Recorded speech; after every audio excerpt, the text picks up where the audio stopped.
大家好，我係家姐啊。今日我哋一齊點幻果啊！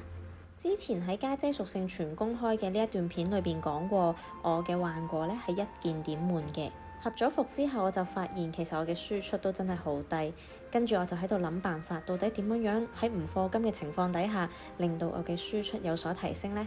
我自己嗰隻人仔呢，一早就已經點滿咗啦。咁所以我今次呢一段片點嘅呢係一個坦克嘅號嚟嘅。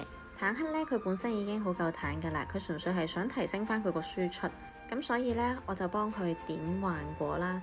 然之後我就發現呢，原來佢啲幻果全部都係一鍵點滿嘅，咁我就幫佢重新再執過啦。每一隻幻果呢，都有佢本身自己嘅屬性㗎，好似依家我點緊路飛咁樣啦，佢嘅屬性呢就係耐力，咁所以呢，就好啱坦克啦。咁除咗耐力之外，仲會點啲乜嘢呢？坦克嘅話呢，點耐力、力量同埋靈巧就夠啦。耐力呢係加生命值嘅，力量呢就加物理攻擊同埋格擋。咁靈巧呢都係加物理攻擊，仲有就係加精準。我成日都咁講嘅，資源呢係有限嘅，咁所以呢，你要喺資源有限嘅情況底下呢，去識得去運用你嘅資源。如果你唔夠點數嘅時候，仲一鍵點滿嘅話呢，好多時就會浪費咗啲點數係一啲唔啱嘅屬性。例如智慧同埋精神，我點幻果都好慳嘅，即係如果我點錯咗嘅話呢，我就會返回上一層，跟住再重新由頭嚟過咯。咁仲有我點幻果嘅次序呢，如果有眼仔呢，我就會點咗眼仔先，撳咗眼仔就再撳炸彈，然之後呢就係怒氣值啦，跟住就係你想要嘅屬性。咁坦克就係點耐力啦、靈巧同埋力量啦。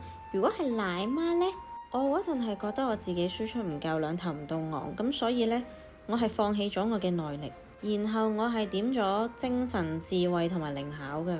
雖然呢，靈巧係加物理攻擊，而係每一點嘅靈巧呢都會加一個精準，咁我係要佢個精準嘅。其實如果坦克想再痛啲嘅話呢，佢係要點智慧，因為智慧呢係每一點智慧加一暴擊。咁都係嗰句啦，資源唔夠嘅情況底下呢，智慧就要犧牲一下啦。就好似我咁，我資源唔夠呢，我就要犧牲一下我啲防禦力。咁所以依家呢，我係冇晒啲防禦力噶啦。咁點完自己想要嘅屬性之後呢，我哋就會點色仔。仲有就係你見我點幻果個技巧呢，我係要開晒佢個圖呢，跟住我先至一次過點晒所有屬性。咁呢，我點幻果嘅技巧就到呢一度啦，因為都冇乜特別嘢好講。